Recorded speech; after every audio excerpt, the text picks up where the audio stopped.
Hello, everybody. Welcome to this week's developer session.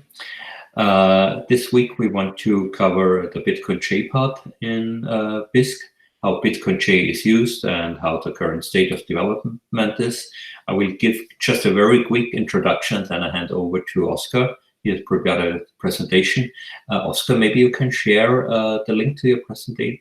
I've seen you have shared it already in the chat here in the Hangout. So as everybody knows, Bisq uses its own wallet, which is based on Bitcoinj. Also, we are using a fork of Bitcoinj where we did some smaller changes. Mostly have been related to privacy improvements, and others have been related to Tor that we are supporting onion addresses. Luckily, we found, after a long time, we found a Bitcoinj expert with Oscar. He joined Bisq a few months ago, and he started to improve stuff, to review existing code. At the moment, to update to the latest Bitcoinj release. And as just recently, Andreas Schildbach, the maintainer of Bitcoinj, announced that the SegWit and the master is now ready for a release. In the last testing stage. Probably will move soon as well to that area. Another important thing, which I would ask then to Oscar to cover a little bit as well, is we had plans to move away from Bitcoinj for various reasons, mainly because of all these privacy issues, but also because many of the newer features in Bitcoin are not implemented, like SegWit mainly, but also replaced by fee and other improvements. And we were looking in all the alternatives. Unfortunately, it turned out that none is really production ready, so it was not feasible to move at least in the foreseeable future, to an alternative. So we probably will stick with Bitcoinj longer.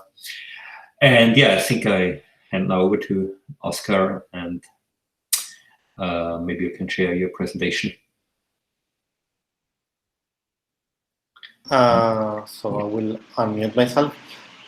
So hello, everybody. I think it's the first time I speak to you. So my name is Oscar Ginsberg, and I've been working on Bitcoinj for a long time.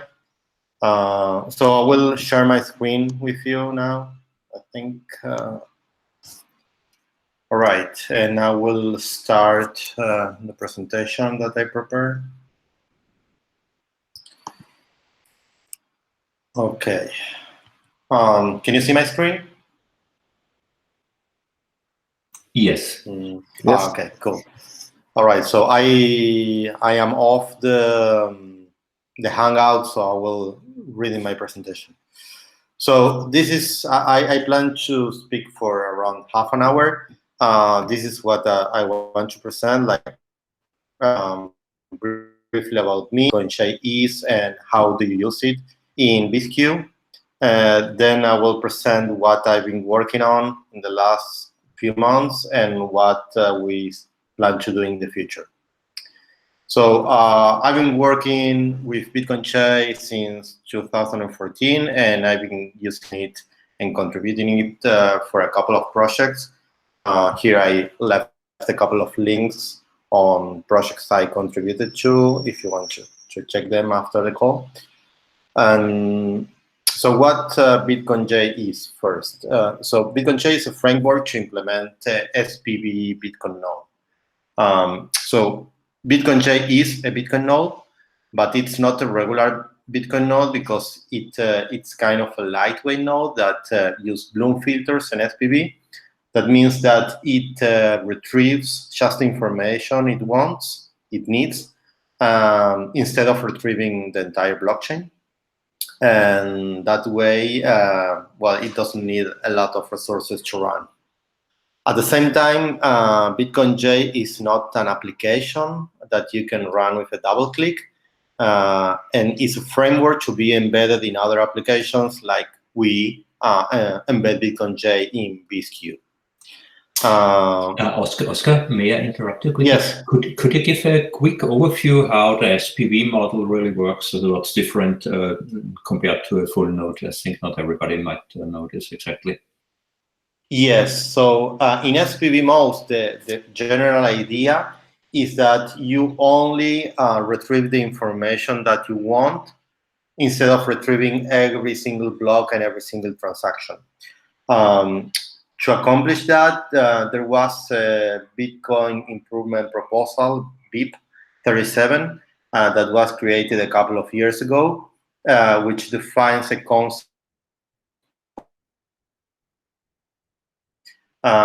using that Bloom filters. You tell the other nodes what information you are interested about, and the other nodes, instead of sending every single block and every single transaction, they just send you the transactions that you are interested in.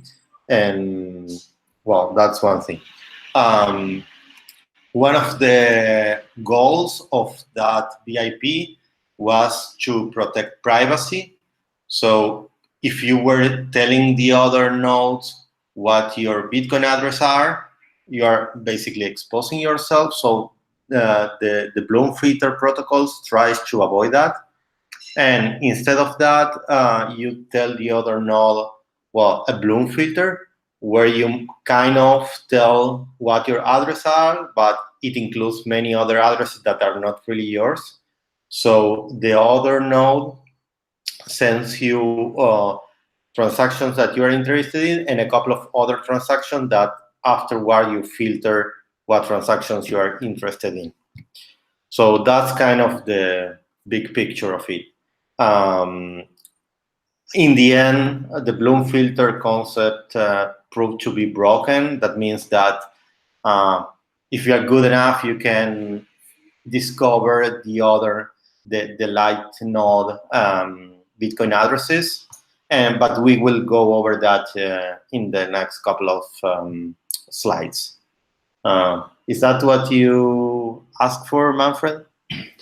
Yeah, could you maybe add regarding the block headers and with the Merkle tree, how this works with SPV mode? Yes.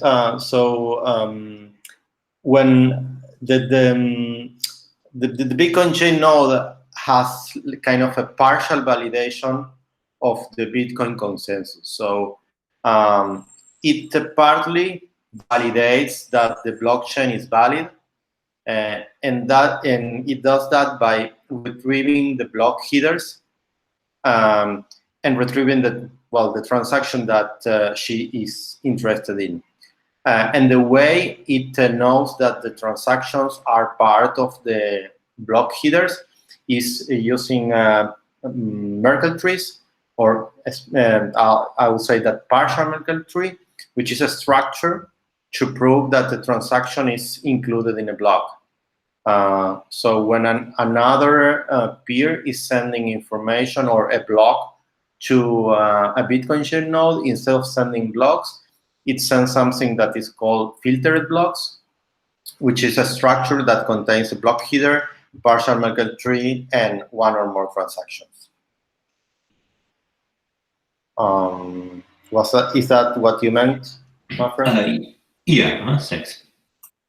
Okay. So to move on with Bitcoinj, so if you look at the source code, there are three main group of classes. There are classes related to the wallet, classes related to the peer-to-peer protocol or connected to peer, exchanging information with peers, and classes related to keeping the blockchain, storing the blockchain, and all blockchain related. Bitcoinj was created like 6-7 years ago by Mike Hearn and Andras Shiblav, and also it got contribution from Matt Corallo, and he's one of the core developers of Bitcoin Core. And back then, it was one of the most important Bitcoin projects because it was the first to implement the SPV mode in Bitcoin. And it was pioneered by implementing the payment channels protocol. And it was used by the most famous, the one, but a couple of the most used wallets back then, which was the Andreas Android wallet and Multibit, which is now dead, but back then was very popular. And eventually Mike Hearn left the project, and Andreas Schiblach is now the maintainer and the main contributor. And but the latest measure release was 3 years ago now, and lots of code was added since then. But there was no measure release for 3 years, which is not good. And Segwit support is not released, but just last weekend, Andreas, as Manfred was saying, announced that Segwit support is ready, and he's going to release 0.15 soon. Oscar, may I interrupt it again? Have you heard something about this security vulnerability regarding payment channels? There have been a few weeks ago some announcement, but I think it was not revealed yet.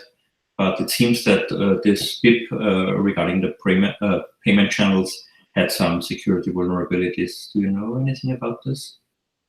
No, I will check it out after the call. I haven't heard that.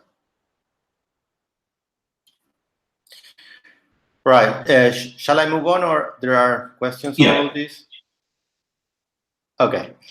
So how do you use Bitcoinj in Bisq? Bisq have a wallet, a Bitcoin wallet inside the Bisq node, and that is used to store Bitcoins, receive transactions, sign and send transactions. And Bitcoinj is also used for the Bisq wallet. And the Bisq token is implemented as a color coin. And yeah, the Bisq wallet is also a Bitcoinj wallet. As Manfred was saying, we have our own fork, which is based on 14.4, and that release was 2 years ago. So we are kind of using like an old version of Bitcoinj. May I add something regarding the Bisq wallet? The Bisq wallet uses the same seed words like the Bitcoin wallet, but there are two different files. So it was a little bit, I mean, the reason for doing this was mainly for usability, that the user don't need to make backups for two different seeds, and to separate it in two different files was done for having a little bit more resilience when one wallet file would get corrupted, that it doesn't affect the other wallet. But we're using basically the same master key, but because we're using BIP44, both have different branches in the HD wallet, and you cannot mix up the addresses between the two wallets. So they are really then living in different wallet domains with the branches, but they have the same root, the same master key. Okay.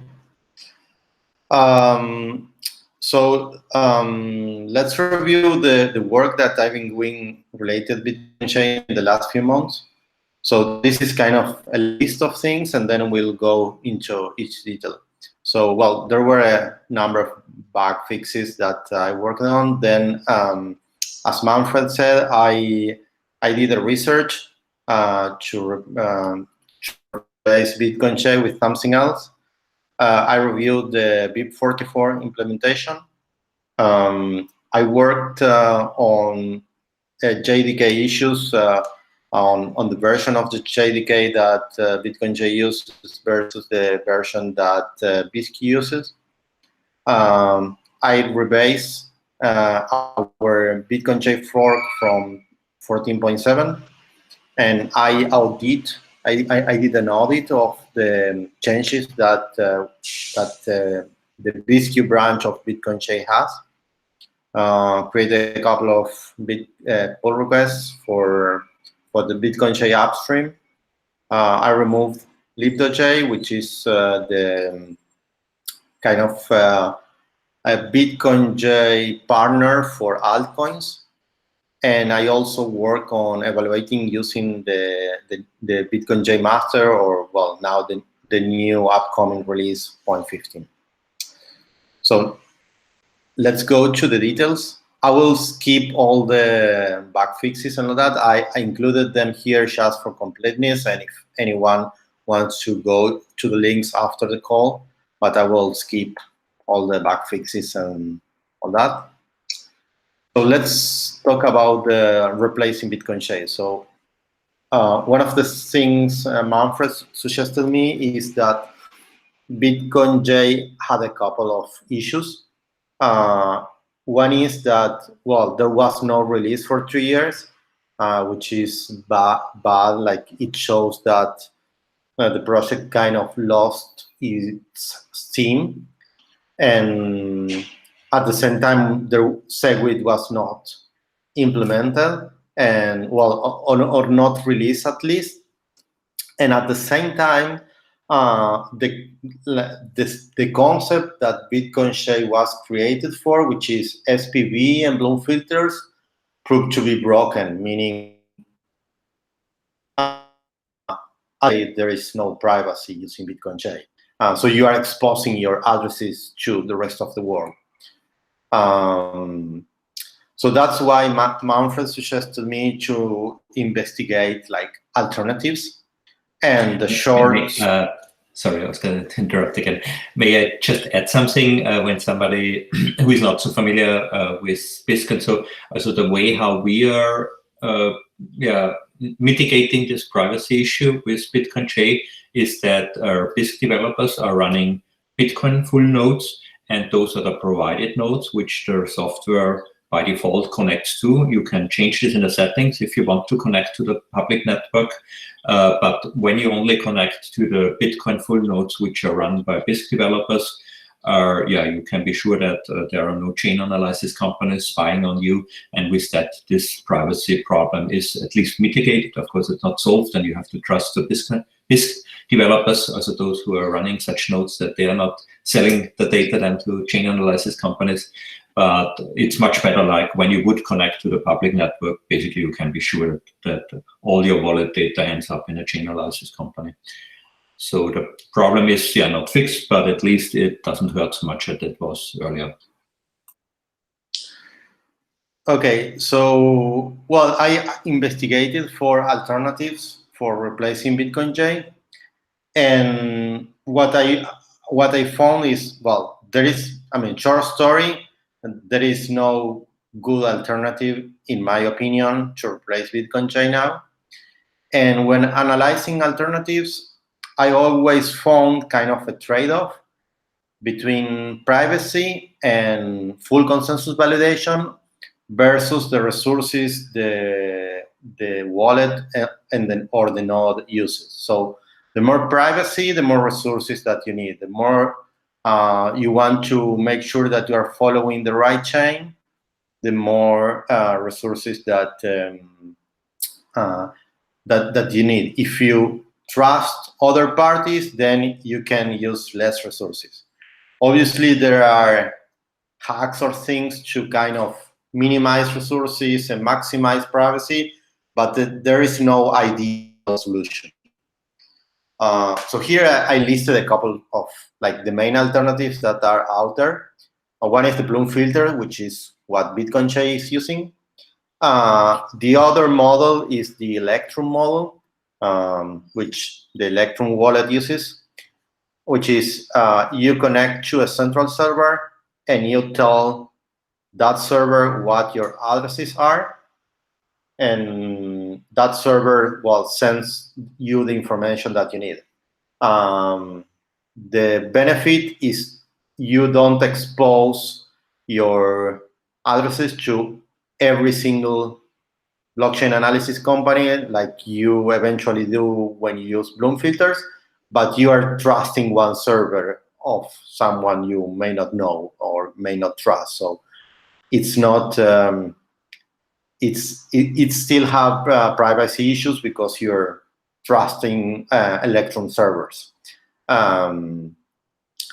The other protocol that most of the industry is working on or looking at right now is BIP 157 and 158, and that is client-side filtering. It was created by the same people that is working on the Lightning Network, and it works like this. So every time a block is created, the full node also creates a filter. So light wallets, when a new block is created, instead of downloading just the header or the entire block, they download the filter, which is like 2K or 20K, sorry, 20K. And by reading the filter, they realize whether the block contains a transaction that is interesting to them. And if they find that the block has a transaction that is important for the wallet, then the wallet downloads the entire block. So there is that protocol is still in development. The main project that uses it is Neutrino, and there is a server-side implementation and on the Bitcoin node written in Go. But this technology is very on its early days, and it doesn't solve like a very important problem, which is how do you retrieve transactions that are unconfirmed without retrieving every single transaction that is broadcasted, obviously. And that is kind of an open problem that this client-side filtering protocol does not solve. But that is where like most of the effort on light wallet is going nowadays. Then another alternative that I evaluated is the Jonas Schinelli SPV mode on Bitcoin Core. So Jonas Schinelli wrote like 2 pull requests to Bitcoin Core like last year or 2 years ago, trying to implement like a light node on Bitcoin Core. Probably SPV is a bad naming because it's not SPV like Bitcoinj in the sense that it uses Bloom filter, but it was trying to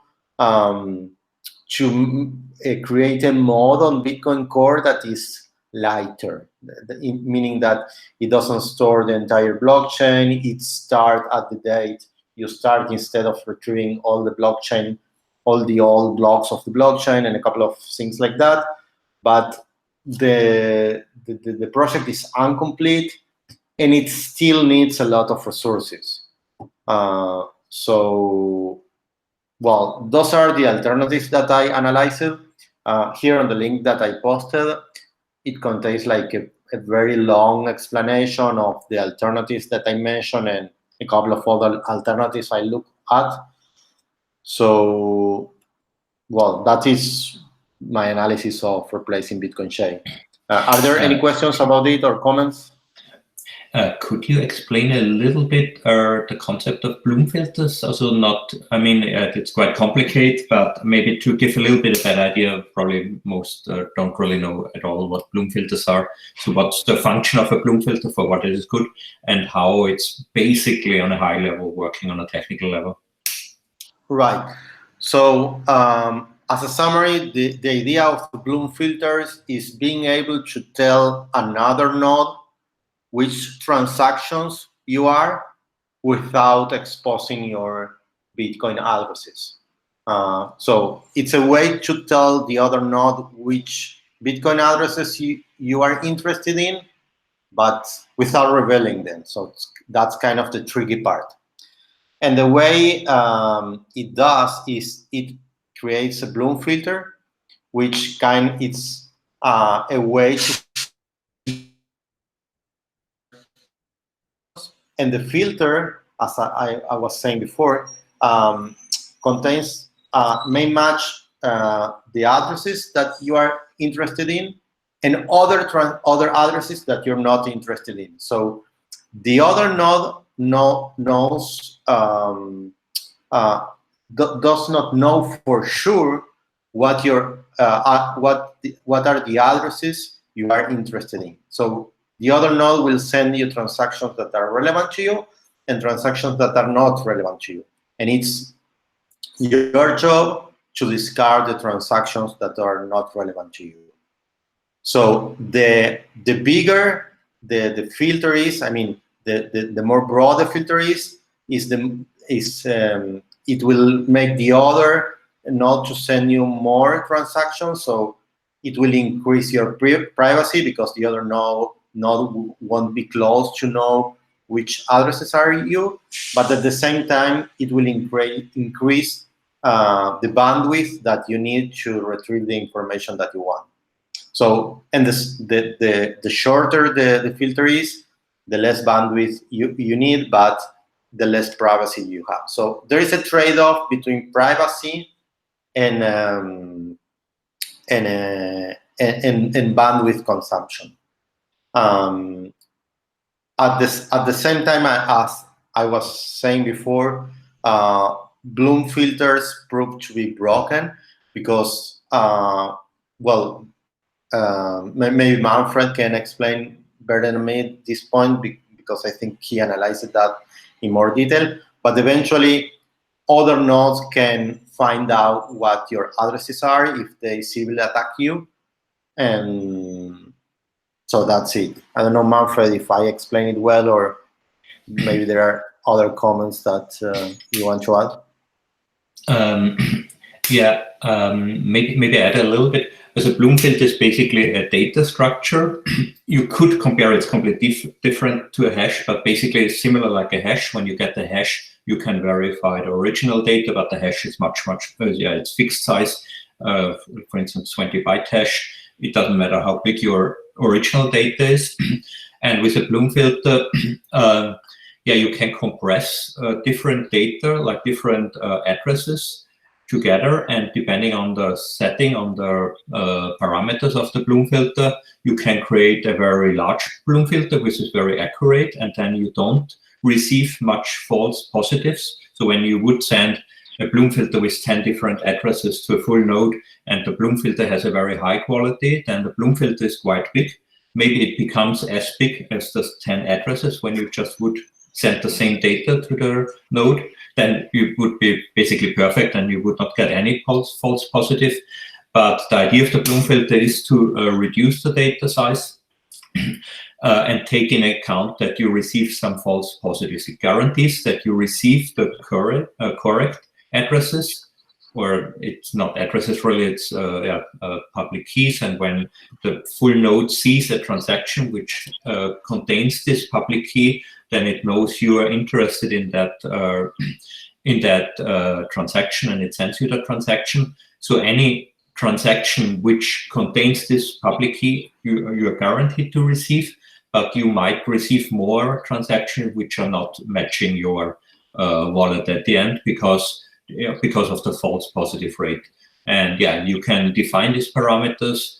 So basically, the more you compress the Bloom filter, the more you get false positives, but the smaller is the data size. And I think for when you, I think Bitcoinj, it's the way that you are creating the Bloom filter, you're putting in all your public keys into it and tell the full node what you're interested in. And with the client, with the server-side Bloom filter pips, it's the opposite. Every full node is creating the Bloom filter for every block, and then you're downloading all those Bloom filters for each block, and then you are checking locally which block is relevant for you, and then you're requesting the full block. And by that, the privacy is much better because then the full node only knows you might have one transaction in this block because you want to get the block, but that's one of 2,000 transactions. The reason why the Bloom filters are broken are on one side on implementation flaws, very, very bad ones, and actually some are quite easy to fix. One is, for instance, that a random number is not persisted, and every time when you start up the application, you are recreating this random number, and by that you are changing the random part of the Bloom filter. When the full node receives 2 times the same Bloom filter from the same IP address, and then he can make a logical AND over the Bloom filter, and then can exclude everything which was random, basically, and then he knows already which addresses are really yours and which was the random part. And two other issues which are similar, or yeah, which leads as well, that basically you have zero privacy, and it's a little bit a shame that it was not implemented in a better way. And I tried to fix this in early days, but I never had time to do it really, and it might be, at least one thing might be a little bit complex to fix. And the second part is that conceptually it's already broken, because even if you would have fixed all these implementations issues perfectly, the full node can derive from the transaction graph, can derive a lot of information what are very likely then your addresses, what belongs to your wallet. So that's probably a reason why nobody in the Bitcoin core community is really trying to fix it, because they know it's broken conceptually, not only on the implementation side. Yeah, I think that's all what I wanted to add.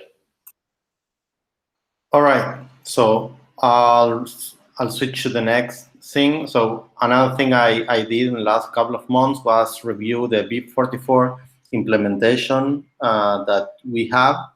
So BIP44 is a way to create like a protocol on the derivation path to use multiple coins with the same wallet. So basically using, as Manfred was explaining at the beginning, using the same seed, you can derive many addresses for different coins. So when, I mean, the Bitcoinj release that you base at was not really ready for BIP44, and there were changes to our Bitcoinj fork to allow to use both a wallet and. So I reviewed the implementation. Just minor problems were found, no big issues. Here's the link to the full analysis. And now that 0.15 Bitcoinj 0.15 is announced, we'll have to review our implementation, because the new release has like a couple of features to make BIP44 usage easier. So we'll probably have to modify our implementation. Probably we'll have to simplify our implementation and remove a couple of things that were done. Another problem that I found was the JDK version. A couple of months ago, Bisq was moved to JDK 10, but Bitcoinj is still built using JDK 8. So it's built with JDK 8, but run with JDK 10, which is what Bisq needs. And that's kind of a problem, because there was a problem on Bitcoinj like a couple of years ago when closing a file on Windows, and a hack was implemented that relies on some JDK 8 specific stuff that when you run it in JDK 10, it doesn't work. So that means that recover from seed fails on Windows on Bisq. And so I did the research to fix that. It's not easy. I tried to migrate JDK from I tried to migrate Bitcoinj from JDK to JDK 10. It's not that easy. Also, I evaluated removing the hack, the Windows hack, but I found that the problem is still there, and it's still an open issue. On the link I share here, there's a full explanation of all the research and the problems that I found. So this is still something that we need to work on. Manfred, any comments about this? Sorry, no comments. Yeah, it's a quite high prio thing because, as you found out that the seed word recovery doesn't work on Windows, we should try to get this fixed as soon as possible, basically. Okay. So then another thing that we're working on was updating Bitcoinj to the latest release. Well, the latest release until this week. So the first thing was to clean up the commit history. The commit history of our Bisq Bitcoinj branch was a bit of a mess. So I, starting from the source code, I compared to the Bitcoinj release that we base on, and I created like one commit per change. So now the commit history is very clear. And then the next thing was update from 14.4 to 14.7, which is the latest release available until now. And I rebased our branch from that release. Then I did an audit on the changes that were done on the Bisq Bitcoinj branch. There are no major bugs. What I mostly found was many unnecessary changes, and I suggest to try to avoid changes to Bitcoinj or any third-party library that we modify, because the less changes we have, it's easier to upgrade to a newer version, like we are going to do when 0.15 is available. So most of the work that I did was trying to understand whether the changes that we did are actually needed or not. So on the links that I posted here is the audit summary, and also a branch that contains the Bitcoinj fork updated with the changes suggested in the audit. Manfred, anything special you want to mention about this? No, I think. Okay. This is still not merged into the main project, so it's we need to merge these two masters. A couple of pull requests on Bitcoinj upstream on things that we're working on. So when a new release is done on Bitcoinj, we don't have to update them again.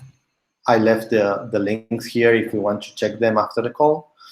As I say, I removed libdohj library that was used in the past to be able to start a Bisq network where Dogecoin, Litecoin, or Dash were using that base currency.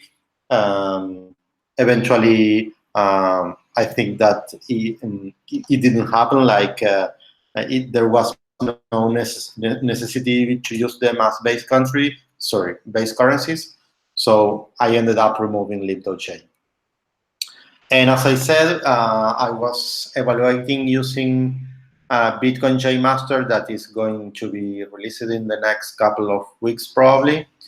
And yeah, so that is kind of the things that I've been working on. So now what left to do? One is solve the JDK 8 versus 10 problem, which leads to the recover from seed problems on Windows. Then there are a couple of things that were changed on our Bitcoinj branch that I didn't audit and still need to be audited. As I said, the Bitcoinj updated branch is not merged to master, so we need to merge it. And once there is a new release on Bitcoinj, the 0.15 release, we probably will want to use that one. And then we will have Segwit support. We will be able to remove a couple of hacks that we implemented, and we'll have an up-to-date source code with bug fixes and a couple of new features that that are new on 0.15. For instance, being able to send a transaction where the receiver pays the Bitcoin network fees. So that's all. My summary is that nowadays Bitcoinj is a lesser evil. That means that it's not perfect, but in my opinion, there is no better alternative that we can use. The plan is to move to the latest release that is available today, and once 0.15 is released, move to that one. And then we probably may want to help Bitcoinj or contribute to Bitcoinj, and well, up to date with Bitcoin Core, and well, as I said, make Bitcoinj great again. So that's all from my side. Yes, thanks a lot for the great overview. Does anybody has some questions that you want to discuss or know more about? Christoph, you're muted.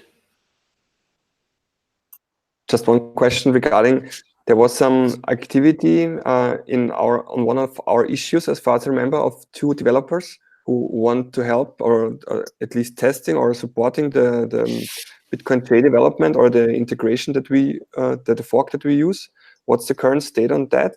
Or I think I remember they were from Wasabi Wallet, is it right? Yeah, I can give a little bit overview. So Wasabi Wallet use only the BEC32 address format, which is used for SegWit, and they want to push their whole ecosystem, all the wallets which don't have SegWit support yet, to implement it, and they try also to help directly on the development side. So they offer the help, which is great. As one thing is that at the moment we have other priorities, and only one developer working on this, and SegWit is not the highest priority, even if we are big fans of SegWit and so on, and we would like to support it. It's just not on our top priority list, and we cannot really donate time on this. Another thing, what I wanted to ask Oscar, I have not talked yet about this, but I read repeatedly from libdohj, one of the core developers, that using SegWit addresses is actually not a good idea, because it helps us. It's part of the block size, which is not limited by 1 megabyte. So when many people are using SegWit addresses, basically the blocks became bigger, and he's one of the proponents who even want a smaller block size, like 1 megabyte. And at least I think he has good arguments. And at the moment, I think the capacity of blocks is not in trouble, so fees are rather low and blocks are not all full, I think. So I'm not so 100% sure if it's really such a good idea to motivate users that they are preferring SegWit addresses, because at the end it leads to bigger blocks and leads to more scalability issues. And as long Bitcoin is not really in trouble that the capacity is not enough with 1 megabyte, I think it's better to be on the conservative side. Oscar, do you have any opinion or any comments on that?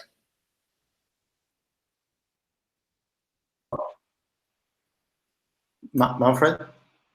Hello? Yeah. I think your connection is either you properly or you were cut off.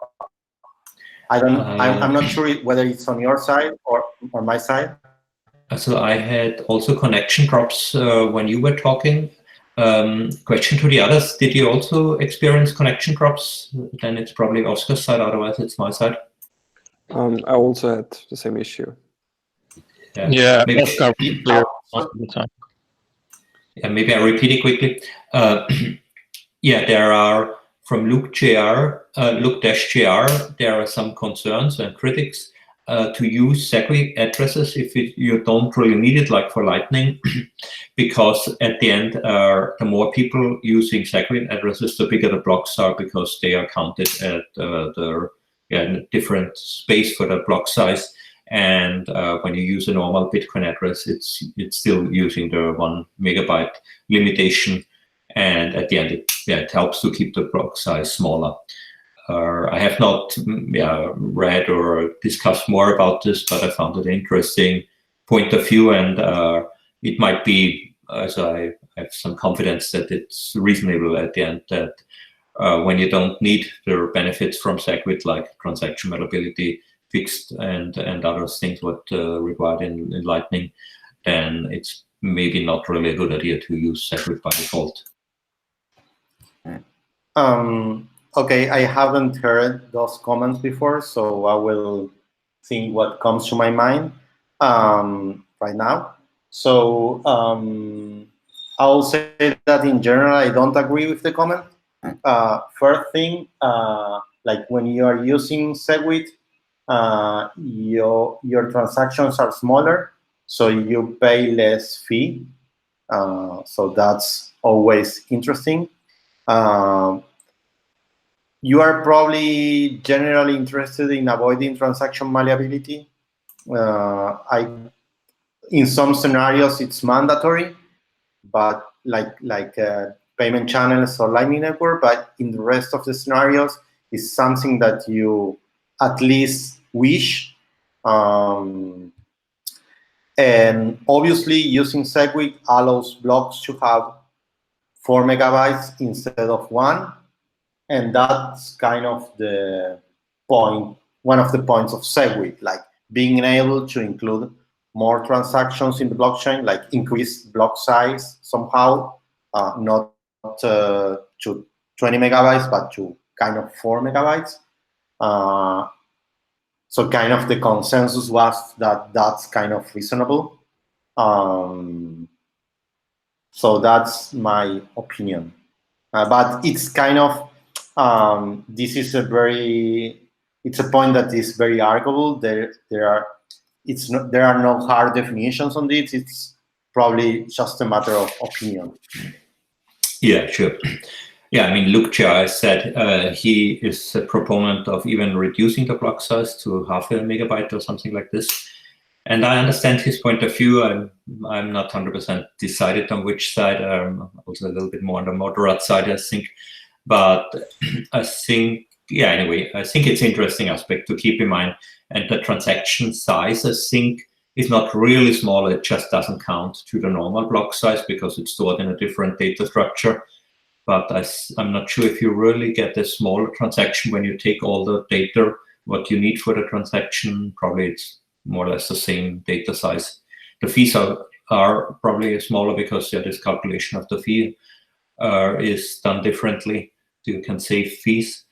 Yeah, anyway, I just found it a little bit, I mean, from Wasabi Wallet, they are very strong with privacy and very good intention. And so I just, sometimes even with good intention, you can do something which is actually not so good for their ecosystem. And I personally feel when every block would be now 4 megabyte, or with the SegWit part, you would have more scalability issues. Running a full block costs already more than 200 gigabytes. In 1 year, we are maybe on 300 gigabyte. And yeah, as when everybody push hardcore to SegWit with bigger blocks at the end, we are getting earlier to the trouble zone, like without. So I'm more on the side to try to to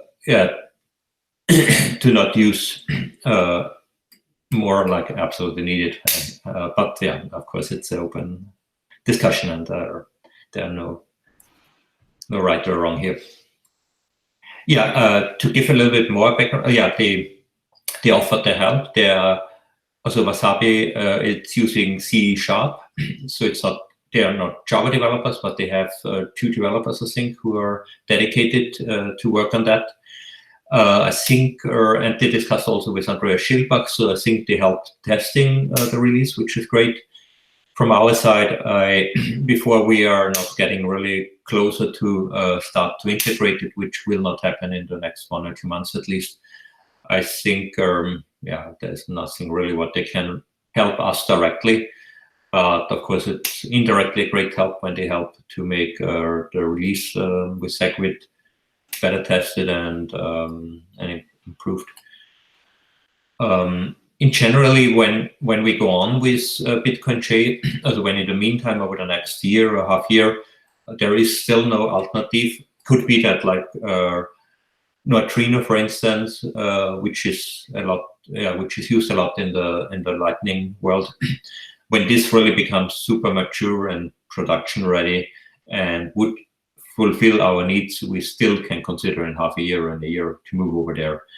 But otherwise, I think we are basically interested to become a main contributor to Bitcoinj. And when the DAO runs well and we can afford to hire more developers in that area, maybe we will have then even 2 or 3 developers working on that area and trying to get really Bitcoinj. Once these privacy issues solved, I think at least the implementation issues with the Bloom filters can be fixed. And even if it doesn't really fix completely, it will improve it. And the second is to bring all the missing features into Bitcoinj.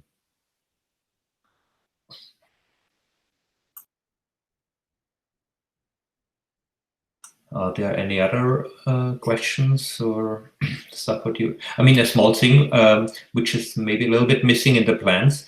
Another important part which we would have prioritized actually when the secret release would not be now ready is to review and refactor the Bisq code as a Bitcoin packaging core of Bisq.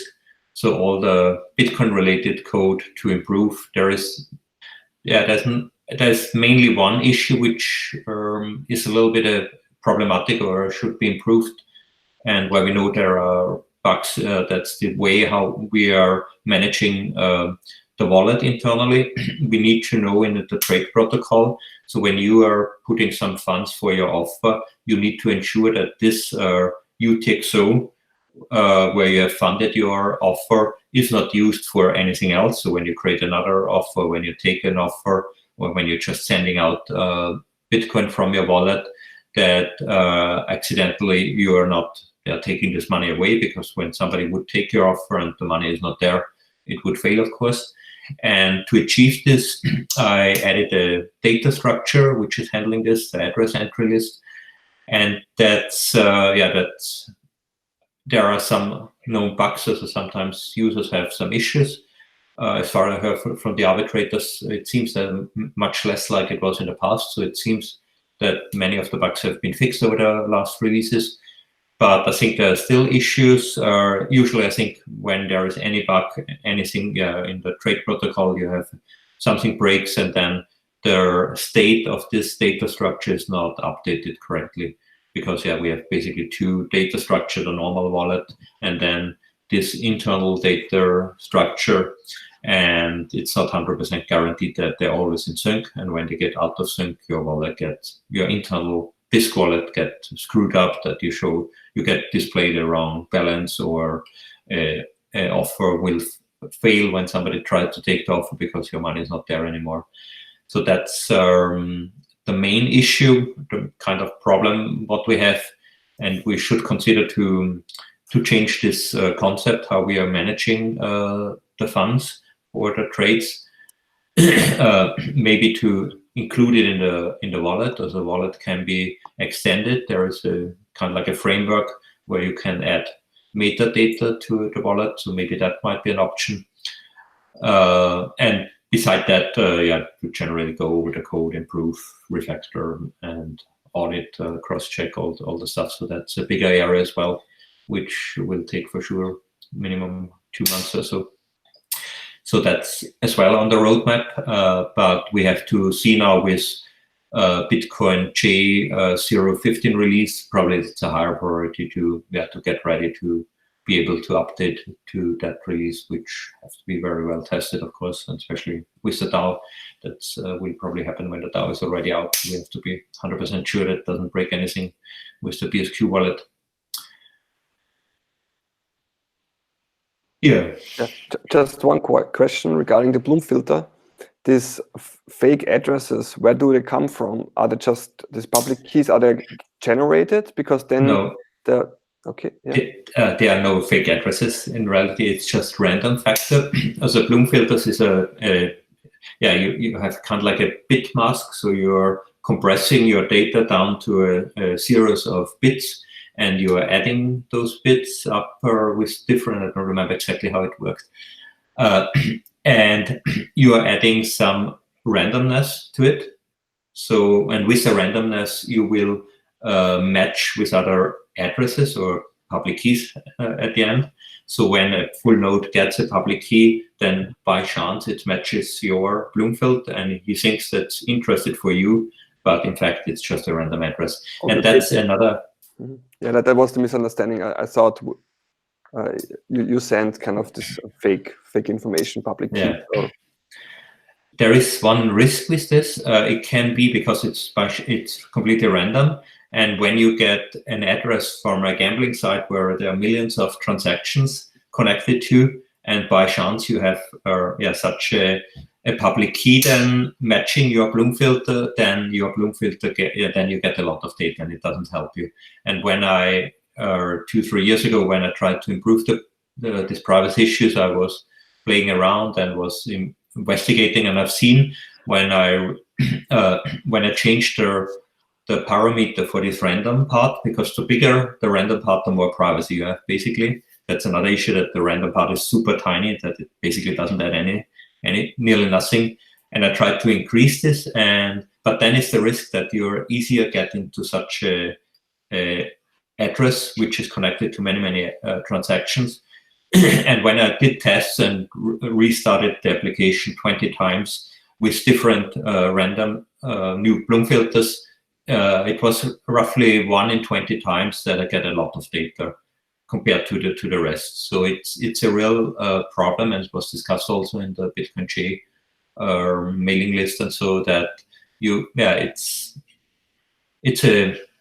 it shows that actually the concept is not the basic idea of using Bloom filters for privacy. It doesn't work. It's not. Bloom filters were never intended as a solution for privacy. It's just for optimizing space, that you send something and you have a smaller footprint in the data what you send to the server, and the downside is that you get more false positives. But that's the intention of the Bloom filter, actually. Okay, thanks.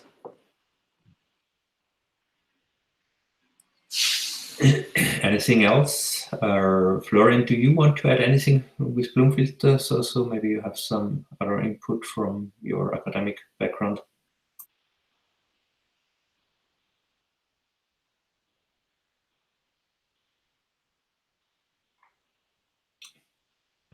I had some headset issues. No, I do not have any input now. Yeah.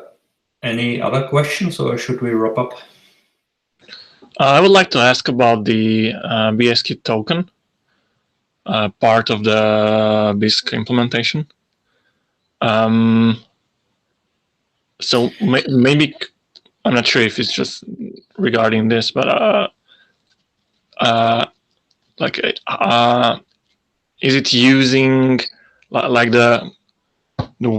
is it using SPV mode as well, or? Yeah. Also on the Bitcoinj side, the Bisq wallet is exactly the same like the Bitcoin wallet. The only difference, it sits on another element in the path. Also the HD wallet is a tree of keys, and from one branch you go to the next branch. And the BIP44 added a layer of branches for different coins. So Bitcoin has, I think, 0, and you can register your coin to get a certain number for your branch, and I think we have 142 or something like this.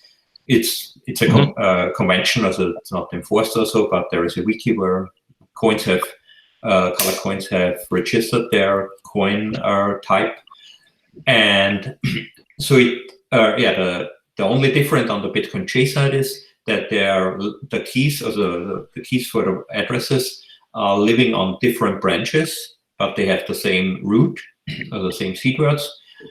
And Bitcoinj basically doesn't know anything about the color coin or the BSQ or whatever. There is actually, but in the Bisq code where we are dealing with the Bitcoinj framework, there is of course then quite a bit of code for handling the BSQ stuff. And the main important part, we have to combine every BSQ transaction is created with Bitcoin and with BSQ, because for the mining fee you need Bitcoin. We don't want to pay mining fees with BSQ, that would be very expensive. So we always have to create first a partial transaction with the BSQ input, then we add the Bitcoin inputs for the mining fee and the change output, and then we are finalizing the transaction with signing everything at the end from both. Also, every wallet, the Bitcoin wallet signs the inputs from the Bitcoin side, and the BSQ wallet signs the input from the BSQ side, and then the transaction gets published. There is one technical issue with this, which is also basically on our roadmap roughly to fix. As Bitcoinj was never designed as a multi-wallet framework, so that you have in parallel different wallets and you can deal with this. There are a few classes which are living in a static space and where you get some conflicts when you have two wallets which are committing the same transaction to their wallet part. And so far we could live with, so we didn't encounter big problems, but we're aware that there are potential issues and we should fix this, but it's quite a big refactoring in Bitcoinj basically to be able to separate this two wallets really cleanly. Yeah, that's it basically. And the rest of BSQ, all the rules for validation, that's all in the DAO package in core, where it's basically just, yeah, we're getting the transactions from, that's maybe an interesting part. Also from Bitcoinj, you get the transactions over the network with your connected peers. So they are sending you relevant transactions. And the BSQ transactions, when you run BSQ as a full node, then you need to run Bitcoin Core locally, and you are connecting with RPC to your Bitcoin Core node, and you are requesting all the blocks from there, and you get notified about the new block. When you run it as a light node, what most people probably will do, then you run just Bisq like now without any extra setup, and then you receive the blocks, the already filtered blocks, which only contains BSQ transactions. You receive those from seed nodes. So at the first startup, you receive a whole batch of those blocks, and you are validating on all blocks. And then when you're online, at every new blocks, the seed nodes are broadcasting the new BSQ block to the network. And this BSQ block is basically the same like a Bitcoin block, just removed all the non-BSQ transactions and only the transactions which are relevant for BSQ, which contains some BSQ input, are in there. So usually a block only contains 1 or 2 or 5 transactions or 0. And the model is a little bit similar like SPV. So the seed node cannot cheat that he's sending you an invalid transaction or whatever, because you will verify it. First, the transaction need to be a valid Bitcoin transaction. And then it need to, every light node is still doing the full validation of this block, that it really matches the BSQ rules. The only thing what the seed node, a malicious seed node could do is to omit transaction, and that's the same security issue in SPV mode. And as a server or a Bitcoin full node cannot send you an invalid transaction, but he can hold back some transaction, and you never learn about transaction, and that could lead to some issues. I never heard that it was really exploited or there was any actual security issue with this. With BSQ, we will, that's still not there, but that will be implemented to, so first you get these blocks from multiple seed nodes. So then the problem is only when all the seed nodes are either out, have failed and they're not up to date. What we had a few voting rounds ago when there was many issues with seed nodes with stability, or when they would collude and would maliciously hold back some blocks or some transactions. But it's actually a very low risk. But as a bigger risk is stability. When the seed nodes have some problems and all are broken, then you will not get the transactions. And we will add some extra stuff that basically, as from monitoring will become more important here, that we are discovering very quickly when one seed node is out of sync. It could be because of reorgs. It's valid that one seed is on another chain in a reorg scenario, when there's a chain split and one seed node is following another chain like another, then there can be some different transactions in blocks. But it should be recovered quite quickly. In the BSQ system, all relevant data is separated with these breaks. That's why we have the break between the voting and the proposal, and then between the vote reveal and the blind vote, and then again to the result phase, to avoid these issues with reorgs, so that you could get out of consensus because you receive different data. Because all this relevant data have to be done before the break starts. The break is at the moment, I think, 10 blocks, but maybe we even increase it for mainnet. And it's very unrealistic. I think the deepest reorgs in Bitcoin mainnet were something like 4 or 5 blocks. So with 10 blocks, at least from the past history, we would be safe. Yeah, but I don't want to get too deep into BSQ space. Okay, thanks. Does this answer your question? Or? Yeah, thanks. And in BSQ, we actually not really, it's a little bit a mix, because we are using some parts of Bitcoinj, but we try to avoid it for anything which is consensus relevant. So we are using it to see what's the chain tip, for instance, and for the syncing, and for the balances, when you get unconfirmed transactions, because in BSQ, at the moment, we are not supporting unconfirmed transactions. That's why when you made any transaction or a proposal and you don't have other UTXO where you have some BSQ, you have to wait until it's confirmed before you do the next transaction, which is a little bit annoying, and we try to fix this before the mainnet release, but a little bit complex. And in Bitcoinj, you receive the unconfirmed transaction and usually can spend them. In BSQ at the moment, not. But as I said, we try to support this at least for their own change addresses, because you don't want to cheat yourself with a double spend, that you can spend your own unspent change UTXOs from the BSQ wallet. And do I get it right that in this case the seed nodes have the UTXO set for the BSQ? So the seed node has also the full state of the BSQ. So every node has it's a little bit similar like the UTXO set in Bitcoin, but it's more data. It's all the consensus data, like the blind votes and everything what's relevant. And the seed, the only job for the seed nodes is that instead you are getting the blocks from the full node and getting the full block with the 2,000 or more transactions, and then you have to filter to see which transactions are really BSQ transactions. The seed node send you already the blocks which only contains BSQ transactions. Theoretically, we could of course send these blocks also entirely, but then it would be much more data, and doesn't make sense that when the seed node already knows 99% of those transactions are not relevant for you, why he should send you it. It would increase, of course, a little bit the trust situation that you security, but you get a lot of resource issues then, especially at the first startup when you need to download a few hundred blocks or whatever, then it would become a problem. And any user can run a full node. It's just a little bit of effort to configure. In the settings, you can do it. You can do it also over program arguments, but you can configure it in the settings directly.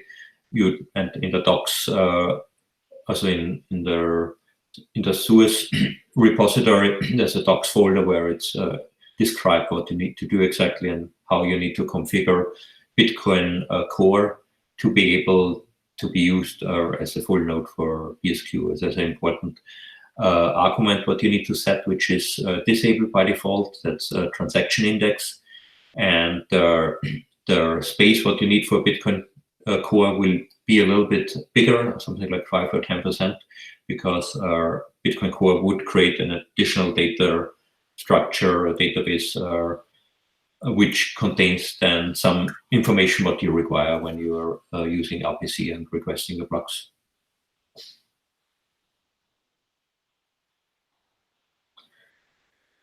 Anything more? Otherwise, maybe we wrap up here. Yeah.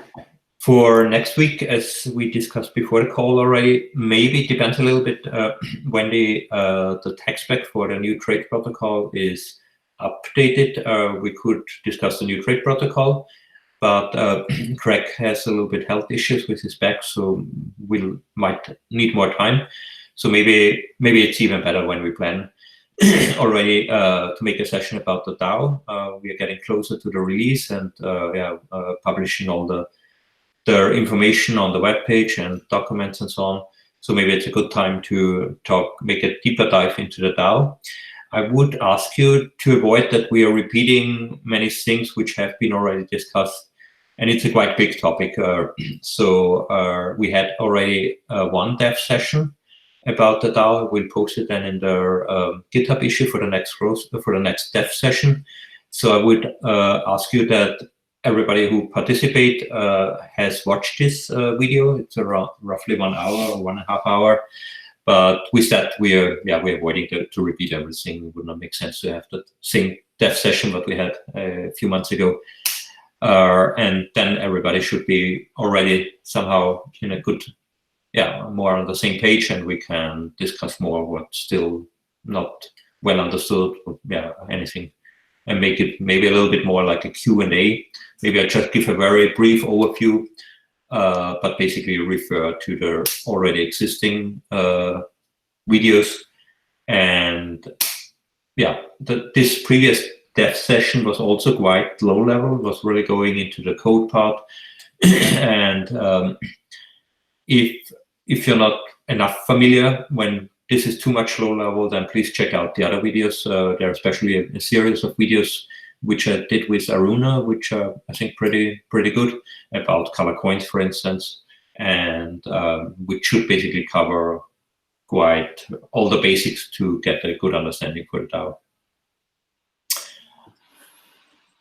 Goodie, then let's close it here, and thanks for joining. Thanks, Oscar, for a great presentation. It was great that everybody get a good overview about that aspect, which of course is one of the core aspects next to the Bitcoin, to the peer-to-peer network.